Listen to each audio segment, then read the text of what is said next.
ओ पप्पा, आपल्याला हिमायत काम आहे का आज? पोरींनो, ते झालं संपलंय काम. आज आहे ना या आंब्याच्या वावरात आपण काम करू. काय करायचं आंब्याच्या वावरात? वैशू, आज सोपं काम आहे बरं का तिथे. आज काही नाही, फक्त आंब्या झाडाला बांबू बांधायचे आणि गोंधळ घालू नका दररोजच्या सारखा. आता तुम्ही दररोज काहीतरी गोंधळ घालून ठेवलाय. चला. ओ पप्पा, बांबू कुठे आहेत पण? ते बांधायला येतं तेवढी घेऊन ये पळ. हा हा. रुपाली, पाऊस यायला लागलाय. मोठं मोठं गवत उपसून घे फक्त त्याच्यातून हा.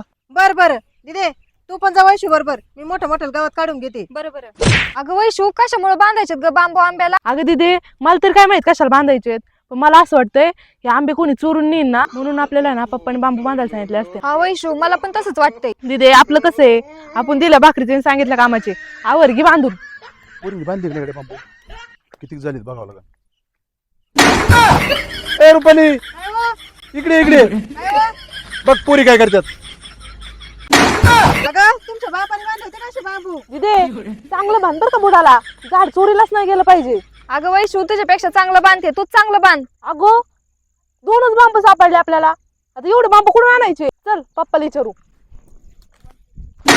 अगं वैशू दिदे, त्या आंब्याला बांबू कशाला बांधायला सांगितले माहिती का? आंब्याच्या झाडाचे वागतेत ना खाली, त्याला सरळ ठेवण्यासाठी प्रत्येक आंब्याच्या झाडापाशी एक बांबू उभा करून त्याला बांधतेत बाई. नो, तुम्ही काय केलंय? माझं डोकं बंद झालं तुमच्या पुढं. ती वावर एकता राहिले, हे बी काय लावता काय तुम्ही?